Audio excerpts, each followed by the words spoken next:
बदलते भारत की शान।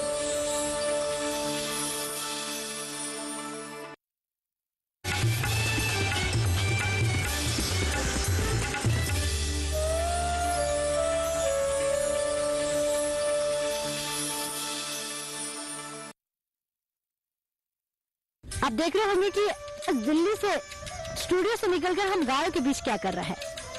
कहते हैं कि प्राकृतिक खेती अगर करनी है तो देशी गाय कहीं ना कहीं आपके घर पर होनी चाहिए, तभी वो प्राकृतिक खेती सफल हो सकती है।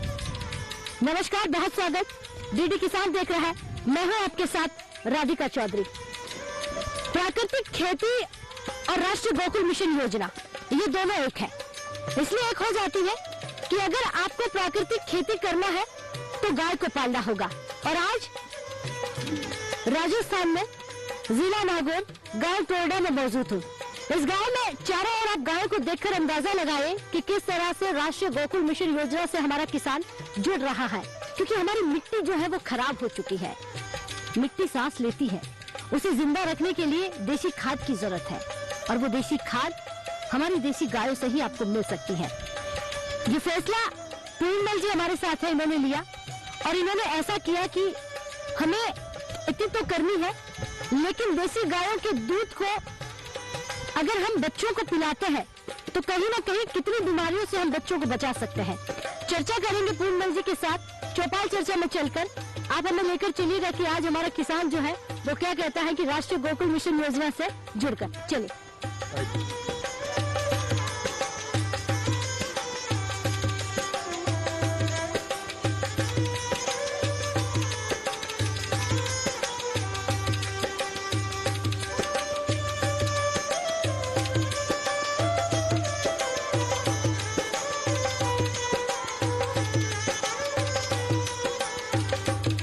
खूबसूरत भारत की असली तस्वीर है वो गांव में है, और गांव का सफर जो है वो लगातार जारी है। और आज टोरडा गांव नागौर जिला, इस गांव के किसान जो है चौपाल चर्चा में बैठ चुके हैं।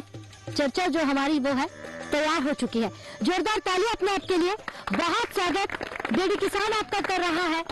ये अभिनंदन और ये तालियों की गड़गड़ाहट जो पूरा हिंदुस्तान सुन रहा है, वो जरा गौर फरमाए कि हमारा किसान जो है किस तरह से खेती कर रहा है, और उन्नत खेती जिसे समझकर सीख कर रहा है। सरकारें योजना भले ही शहरों में बना दे, लेकिन गांव-गांव ढाणी तक पहुंचाने का काम हमारे अधिकारी कर रहे हैं। एनिमल हस्बेंड्री से भी हमारे साथ अधिकारी बैठे हैं, कृषि विज्ञान केंद्र से भी है। तमाम यहाँ पर किसान हैं और किसान महिलाएं भी हैं। सोचिए, ये किसान जो है ये बिजनेस भी करते हैं, खेती भी करते हैं, और आजकल खेती तो बिजनेस बन चुकी है, एक ऐसा व्यवसाय जिसे बिजनेस के तौर पर देखा जा रहा है। चर्चा को मैं आगे बढ़ाऊंगी, शुरुआत करूंगी। सबसे पहले जो हमारे किसान बैठे हैं उनसे ही कहूंगी कि जी सर खड़े होइए। क्या नाम है आपका? नमस्कार। नमस्कार, पूरन सिंह जी। एक सफल किसान इसलिए कहेंगे कि आपने कहीं ना कहीं, मैं जब सुन रही थी यहाँ पर कि देसी गायों के बारे में अगर चर्चा कर रहे हैं, राष्ट्रीय गोकुल मिशन की बात कर रहे हैं, तो क्या हमारे किसान भाई ऐसा काम करते हैं? तो बोले सबसे बड़ा एग्जांपल जो है पूरन सिंह जी ही दे सकते हैं। तो ये आपने क्यों ऐसा सोचा? क्या यही आपका व्यवसाय है या इसके अलावा भी कुछ करते हैं आप? जी, मैं बताना चाहूँगा कि मैं किसान पुत्र हूँ और मैंने खुद ने मेरे हाथों से खेती की है। तो मैंने महसूस किया कि खेती गाय के बगैर अधूरी है, तो गाय को पाला। बेसिकली मैं शिक्षक हूँ, बच्चों को पढ़ाता हूँ, लेकिन क्योंकि हमारी पीढ़ियाँ खेती को करती आई हैं और हमने कहीं महसूस किया कि जो पढ़े लिखे लोग खेती नहीं करेंगे तो दूसरे लोग भी खेती से मोह भंग करके बाहर जाने लग गए। इसलिए हमें ये महसूस हुआ कि खेती सक्षम लोगों को भी करनी चाहिए। तो हमने फिर से खेती की है, वो भी ऑर्गेनिक खेती की है। सरकार की, केंद्र सरकार की बहुत बड़ी योजनाएं जो खेती में जो किसानों को दी जाती हैं, उन सब का लाभ किसान ले, उसके लिए भी हमने मिनी फुहारा, ड्रिप सिस्टम, बूंद बूंद सिस्टम से हमने खेती प्रारंभ की जी। और हमारे खेत में 300 बीघा खेत में शुद्ध ऑर्गेनिक खेती की जाती है, जिसके अंदर खाद भी हम गाय का काम में लेते हैं। उसके कारण से जो किसान का पैसा बाजार में खाद के रूप में जाता था, उसकी सेविंग होती है। गाय पालने से गाय के गोगव्य से जो फायदा होता है किसान को, वो भी होता है। और मैं समझता हूँ कि किसान को केवल खेती नहीं, गौ पालन साथ में रखना चाहिए, जिससे उसको बहुत सारे लाभ मिलेंगे। जी जी। किसान यूरिया खरीदता है, मैं कहता हूँ गाय के गोमूत्र से यूरिया के साथ साथ दूसरे न्यूट्रिशन भी मिलते हैं खेत को, इसलिए गाय यूरिया के बजाय गोमूत्र का प्रयोग करे, और हम लोग इस काम को कर रहे हैं। जी, कौन कौन सी नस्लें हैं आपके पास इस वक्त? गाय हमारे पास गिर और थार पारकर विशेषकर दो नस्लें बड़ी संख्या में है। कुछ एक दो गायें अन्य नस्ल की भी है, पर बड़ी संख्या में गिर है और थार पारकर है। जी, बैठिए। तालियां। बहुत ही बेहतर कहा कि गाय पालने का कहीं ना कहीं उद्देश्य वह है कि हम जो खेती करते हैं, यूरिया लाते हैं, तमाम ऐसे रासायनिक खेतों से लाते हैं और खेतों में डालते हैं, यानी कि बाजारों से लाते हैं, वो बंद हो जाने चाहिए। जी, नमस्कार, क्या नाम है आपका? दिनेश। दिनेश जी, मावलिया। अच्छा, मावलिया जी, खेती करते हैं आप? जी, खेती पैतृक खेती का ही काम है मेरा। राष्ट्रीय गोकुल मिशन की बात कर रहे हैं, क्या आप भी गाय पालते हैं? बिल्कुल, ये तो हमारा पैतृक धंधा है, हमारे पूर्वज भी इसी से जुड़े हुए रहे हैं। पशुपालन और खेती हमारा व्यवसाय है। जी, कितनी गाय है आपके पास? मेरे पास में 15 गाय है। और उस गाय के बाद पालने के, अगर मैं कहूँ कि अब खेती में कितना बदलाव देख रहे हैं आप? खेती में बहुत बदलाव देख रहे हैं। हमारे पहले यहाँ पर्याप्त मात्रा में पानी था, अब जल का स्रोत कम हो गया, तो ड्रिप सिस्टम से, पोली हाउस है, नेट हाउस है, इनसे खेती में बहुत कुछ बदलाव हो गया। बीच में पहले यूरिया का बहुत ज़्यादा यूज करते थे, लेकिन अब यूरिया की जानकारी हो गई हमें कि कैंसर की बीमारी का जनक ही यूरिया मान लिया हमने। इसलिए हम गोबर का खाद और इसके अंदर नीम के पत्ते ये डालते हैं, आंकड़े, कई तरह की यहाँ वनस्पति है, वो भी मिक्स करके और हम खाद को काम में लेते हैं, और उसका बेनिफिट भी मिलता है।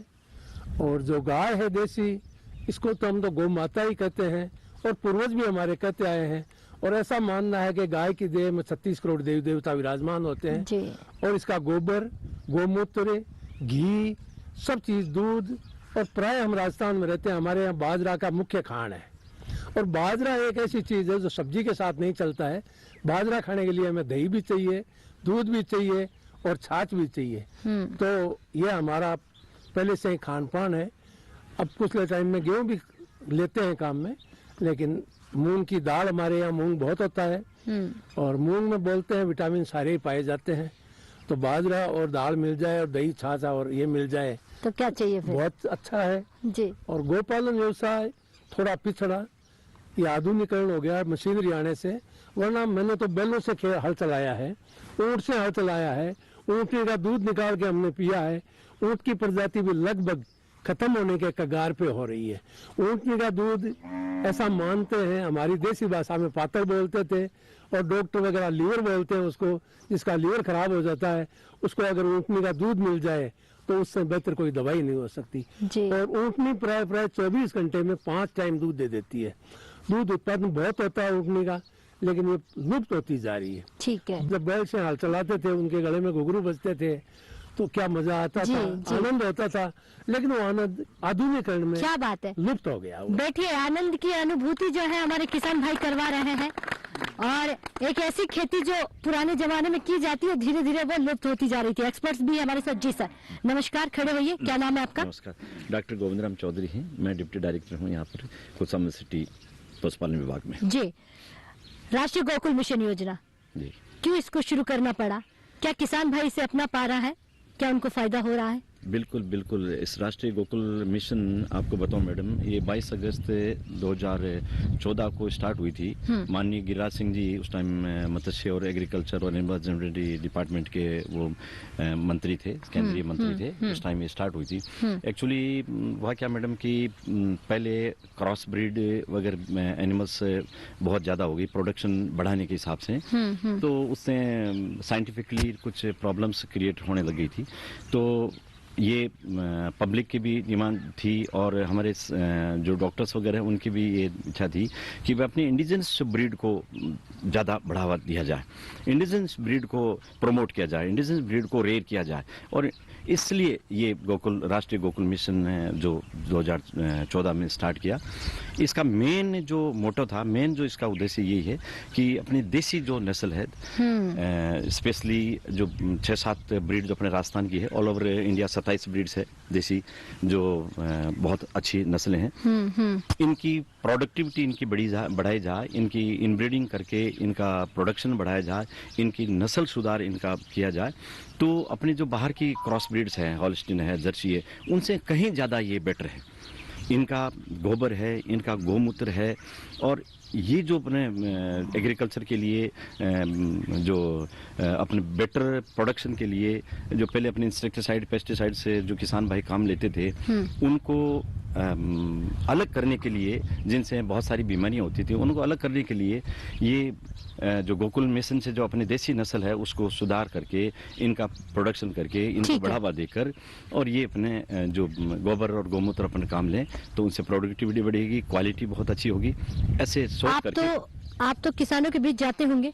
हाँ जी। किसानों के घर घर पहुंचता है या ऑफिस में बैठकर ही ऑर्डर देते हैं? नहीं मैडम, मैं ऑफिस से 10 से लेकर 4 बजे तक ऑफिस में बैठता हूँ, और 4 बजे से लेकर रात को 10 बजे तक, और सुबह 8 बजे से लेकर दिन में 10 बजे तक, 2 घंटे सुबह और 7 घंटे शाम को किसानों के बीच में, पशुपालकों के बीच में रहता हूँ। कितना बदलाव आया किसानों में? क्या देशी गाय के बारे में जानना किसानों ने कहीं ना कहीं जानकारी ली है? मैं बताना चाह रहा हूँ आपको कि इससे पिछले 10 साल में जबरदस्त बदलाव आया है, और जब से ये कोविड का आया है उससे तो बहुत ज्यादा बदलाव है। लोगों का देसी नस्ल के प्रति रुझान इतना अच्छा बढ़ा है, तो ये एक पब्लिक के लिए, लोगों के लिए, देश के लिए, सबके लिए बहुत अच्छा है। इनका रखरखाव कितना मतलब मुश्किल होता है? किस तरह से किसान मेंटेन कर पाता है? नहीं, बिल्कुल मुश्किल नहीं होता मैडम। ये जो अपनी क्रॉस ब्रीड्स थी उनका रखरखाव बिल्कुल मुश्किल होता था। इसने अपने इंडिजिनस ब्रीड का बहुत मेंटेनेंस बहुत कम खर्चे में ये पाली जाती है, और इनका प्रोडक्शन उनकी बजाय बहुत अच्छा है। जी, बहुत बढ़िया। बैठिए, बहुत धन्यवाद आपका। और भी हमारे किसान भाई हैं, उनसे जानकारी लेंगे। जी, राम राम। राम राम। देसी किसान, सर पे पगड़ी, और ये किसान भी नहीं है, ये मैंने सुना है युवाओं को, बच्चों को पढ़ाने का काम भी करते हैं, लेकिन खेती बाड़ी से आज भी जुड़े हुए हैं। क्या नाम है आपका? जी, बजरंग काटिया।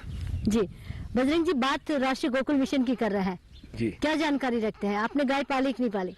बिल्कुल, मेरा बचपन से एक शौक था कि देसी गाय की नस्ल पालूं। तो जैसे ही वैसे मेरा जो पेशा है वो शिक्षक का है, लेकिन जैसे ही मैं अपने प्रोफेशन मैंने स्टार्ट किया, मैं शहर के बीच में, जहाँ चारों तरफ बिल्कुल जगह नहीं, उस बीच में बड़ी सी जगह लेकर देसी गायें पाल रखी है, और मैंने तो इवन पूरे घर को देसी गाय के गोबर से लीप रखा है। क्योंकि देसी गाय के गोबर से हम लीपते हैं तो एंटी रेडिएशन, एंटी फंगल और एंटी बैक्टीरियल है, कोई भी बैक्टीरिया का अटैक नहीं होगा। और मानने, जो राजस्थान की लोक संस्कृति है, उस पूरे के पूरे राजस्थान के मानने मान रखे हैं, और इतनी शानदार पॉजिटिविटी है, लोग इतना पसंद करते हैं, तो हमारी संस्कृति को मेंटेन कर पाऊं और लोग इससे मोटिवेट हों। देसी नस्ल की 8 से 9 गायें हैं मेरे पास में, गिर नस्ल की गायें हैं मेरे पास में। तो देसी नस्ल की गायें, लोग कहते हैं कमर्शियली वायबल नहीं है। हाँ, हो सकता है कि भाई थोड़ी बहुत नहीं है, लेकिन अगर देखा जाए तो उनका अगर गोबर का पूरा उपयोग किया जाए, गौमूत्र का पूरा उपयोग किया जाए, और देसी गायों का दूध अपन प्रॉपर तरीके से यूज किया जाए, तो हमारे स्वास्थ्य से बड़ी तो कोई चीज ही नहीं है। जब हम स्वस्थ रहेंगे तभी तो सब कुछ होगा। तो मैं तो ये मानता हूँ कि 100% वायबल है। जी जी, बिल्कुल। कहीं ना कहीं एक शिक्षक इतनी जानकारी रखता है, तो मुझे लगता है कि युवा जो है, हमारे जो स्टूडेंट्स हैं, बच्चे हैं, वो जरूर इस बात को सीखते हैं, जो बहुत दूर हो चुके हैं गोबर से, गाय से, मिट्टी से। तो क्या लगता है कि आने वाले समय में बड़ा बदलाव देखने को मिलेगा? बिल्कुल मैडम, मैं लोगों को बताऊं राधिका जी कि आप ऐसा कीजिए, ऐसा कीजिए, इसलिए शुरुआत खुद से होनी चाहिए। इसलिए मैंने खुद डेली गोबर उठाता हूं अपने हाथ से, और पूरी की पूरी जो लिपाई की, तो कई लोगों ने बोला गोबर से कौन लिपाई करेगा, ये मैंने मेरे हाथ से लॉकडाउन में पूरे हाथ से 12 महीने लगे, 1.5 घंटा 2 घंटा पूरे के मेरे हाथ से पूरे को गाय के गोबर से मैंने खुद लीपा है। डेली मैं गोबर उठाता हूँ, गौमूत्र कलेक्ट करता हूँ, गाय का जो है दूध भी निकालता हूँ मैं, और दूध भी दो थन का दूध बछड़े के लिए, और दोहन का मतलब ही यही होता है। अब क्या है, आजकल के आधुनिक युग में लोग 4 थन का निकाल देते हैं, बछड़ा भूखा मरता है, ये नहीं। दोहन का मतलब 2 ही थनों का दूध हमारा है, और 2 थनों का अधिकार जो है वो बच्चे का है। अगर हम इस तरीके से अगर खेती करेंगे तो डेफिनेटली जो है प्रोग्रेस होगी। क्या बात है, बैठिए। बहुत जानकारी किसान, बहुत ही बेहतर जानकारी दी है। तो चर्चा जो है आज देखिए लगातार राजस्थान के गांव से चल रही है, मरुभूमि से चल रही है, जहाँ रेतीली जमीन पर आने के लिए आप जरा थोड़ा डरते हैं कि पता नहीं पानी होगा कि नहीं होगा, या समस्याएं कितनी है, समाधान कितने हैं, वो देखिए। तो वक्त हो गया एक छोटे से ब्रेक का। ब्रेक के बाद फौरन हाजिर होता है, आप कहीं मत जाइए।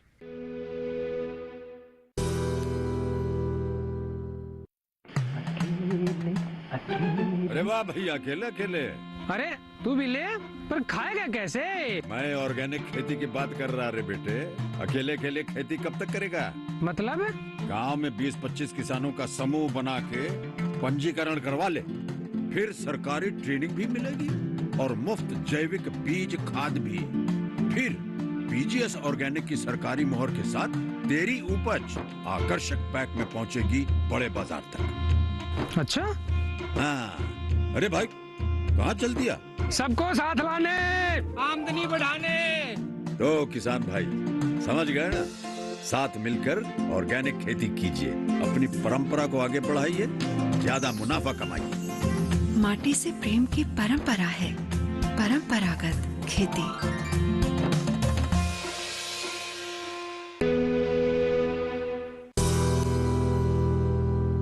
राष्ट्रीय गोकुल मिशन योजना पर हम बात कर रहे हैं। क्या इसकी जानकारी राजस्थान मरुभूमि में रहने वाले किसान भाई रखते हैं या नहीं? ये तस्वीर जरा थोड़ा सा कहीं ना कहीं धुंधली थी, वो साफ हो जाएगी जब हम किसानों से बात करेंगे। नमस्कार, क्या नाम है आपका? मेरा नाम बीरमाराम चौधरी है। जी बीरमाराम जी, आज आपको मालूम होगा कि हम राष्ट्रीय गोकुल मिशन की बात कर रहे हैं। जी मैडम। गोपालक की बात कर रहे हैं, गाय माता की बात कर रहे हैं, जिसे हमें बुजुर्ग कहते हैं कि गाय माता की सेवा करनी चाहिए, जो धीरे धीरे लुप्त होती गई। क्या आप भी कहीं ना कहीं उससे परे हैं या गाय पालते हैं? जी मैडम, मैं गाय और खेती दोनों से जुड़ा हुआ हूँ और खेती ही हमारा पेशा है। गाय, पशुपालन और खेती दोनों एक दूसरे के पूरक है। और आज के जमाने में ये इस समय की मांग है कि भाई गाय, गोपालन, पशुपालन और खेती दोनों का एक दूसरे का सहयोग होना चाहिए और गोपालन और खेती को बढ़ावा मिलना चाहिए। जी बैठिए, बहुत धन्यवाद, बहुत अच्छी जानकारी रखते हैं आप भी। क्या नाम है आपका? खड़े होइए जी।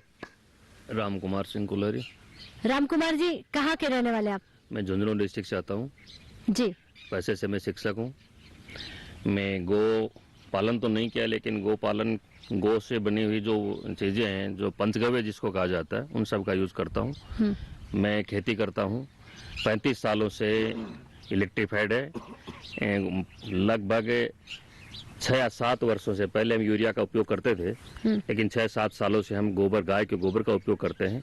उसके बाद जैसे पहले हमें ये होता था कि बीमारियां घर में आ चुकी हैं, जिस समय से हमने गाय के गोबर का यूज करना शुरू किया, उसके बाद स्वास्थ्य भी लगभग सब घर वालों का ठीक है।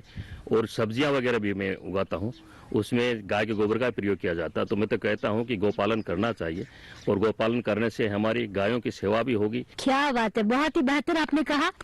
और ये सच है कि कहीं ना कहीं जो बीमारियां हैं वो खत्म होगी और उसे अपनाया भी। जी, युवा भी हमारे साथ है। नमस्कार, क्या नाम है आपका? दिनेश कुमावत मेरा नाम है। मैं वैसे तो इंजीनियर हूँ पैसे से, जॉब भी किया था विप्रो में। फिर एक माइंडसेट हुआ कि देसी गाय की तरफ होना है, तो जॉब वगैरह छोड़ के 7 सालों से। आपने नौकरी छोड़ दी? हाँ, विप्रो में जॉब था एरिया मैनेजर की। हाँ। तो वहाँ से मैंने एक देसी गाय से प्रेरित होकर देसी गाय की तरफ मुँह हुआ। 7 साल से देसी गाय पे ही ब्रीडिंग का काम कर रहा हूँ। कितनी गाय है आपके पास? ऐसा तो मेरे 40+ गाय एनी टाइम रहती है। और 7 सालों से जैसे मैंने साल की 70 से 75 गाय किसानों को लाके अवेलेबल करवाई है। और पिछले 7 सालों से यही कर रहा हूँ। दूध भी मेरा जा रहा है, घी भी मेरा अच्छे रेटों में यहाँ चल रहा है, बिक रहा है। जी, फायदा नौकरी में ज्यादा था या जो खुद का बिजनेस आपने शुरू किया देशी गाय का, उसमें ज्यादा है? हाँ, ओबियसली गायों में अच्छा बेनिफिट है, नो डाउट। मतलब बेनिफिट भी है, भला भी है। हाँ। कहीं ना कहीं बीमारियों से हम किसानों को दूर कर रहे हैं। अच्छा, गोबर से क्या करते हैं? गाय का गोबर कहते हैं कि बड़ा मैं वैसे काम आता है। किसान ही हूँ, लेकिन मेरे पास में इतनी जमीन नहीं है कि मैं उस गोबर को यूटिलाइज कर सकूं। लेकिन मेरे से जो किसान जुड़े हुए हैं, हाँ। वो हर साल मेरे से गोबर लेके जाते हैं। तो जिसने एक बार देसी गाय का गोबर यूज में ले लिया ना, वो फिर दूसरे कहीं नहीं जाते, मेरे पास ही आते हैं कि गोबर इस बार मैं लेके जाऊंगा। अच्छा, हाँ, तो कहने का मतलब आपका हो गया। बैठिए, बहुत धन्यवाद। एक बार अगर देशी गाय का गोबर खेतों में डाल लिया और जो फसल आपको लहलाते में मिलेगी, यकीन मानिए वो यूरिया से कई गुना अच्छी होगी। जी नमस्कार, क्या नाम है आपका? नोलाराम नाम है साहब, चांदपुरा गांव है। और मेरे पास 3 नस्ल है, गिर गाय, थारपारकर और सहवाल। हाँ। और अच्छा दूध देती है। अच्छा दूध देती है, इसका फायदे गिनवाइए। आज फायदे जानने के लिए आए कि हमारा किसान जो गाय पालता है उसके क्या फायदे हैं। गोबर काम आता है, गोमूत्र काम आता है, और इससे कोई बीमारी नहीं होती है, दूध पीने से जी अच्छे रहते हैं। कब से आप गाय पाल रहे हैं या कब से गायों की जो खाद है वो खेतों में डाल रहे हैं? तो पैतृक धंधा है, जन्म से देखो जी जी। अच्छा, खेती में यूरिया डालते हैं या फिर देसी खाद? देसी खाद चलता है हमारे, देसी का। जी बैठिए। तो बहुत अच्छा, देसी गाय पालते भी हैं और पैतृक धंधा है। जी नमस्कार। नमस्कार, मेरा नाम ज्ञानाराम कांटिया है। ये बजरंग मेरे परिवार से ही है।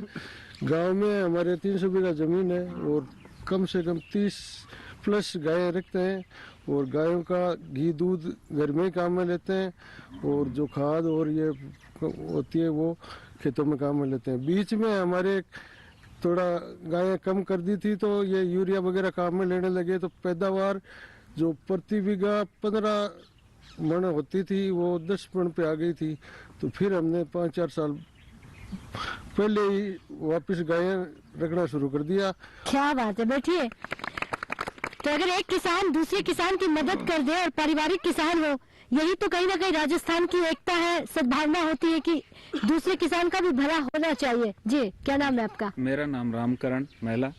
युवा है आप, तो क्या करते हैं? पेशे से मैं शिक्षक हूँ और गौपालन की प्रेरणा 2008 से शुरू हुई। पहले नागौरी गाय रहा करती थी, जिसमें क्रियात्मक ऊर्जा में भारत में सर्वश्रेष्ठ गाय जो मानी गई है वो नागौरी है। माना जाता है कि जैसे एथलीट दौड़ता है उस प्रकार उसके पैर मजबूत हुआ करते थे और उसी प्रकार खेतों में काम करती। मैंने छोटे मोटे अनुभव देखे अपनी जिंदगी में। बचपन में दादाजी से कुछ सुना करते थे, गोचर की जमीन में कभी कोई दीमक नहीं लगती।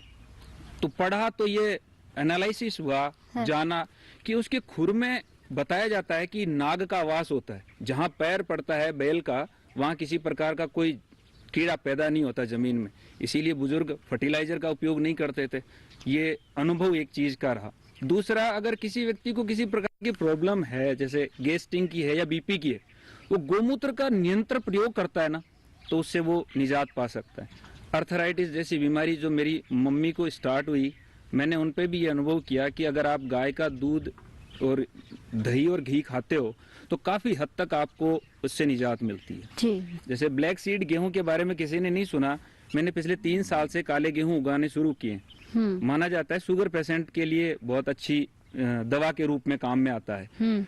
उसी के साथ में कई चीजें हैं, जैसे इजराइल से एक बेल आती है लहसुन की, वो मैंने लगा के देखी है और बिल्कुल ऑर्गेनिक खेती के रूप में एक छोटा सा गार्डन डेवलप किया है। क्या बात है, बैठिए। बहुत धन्यवाद।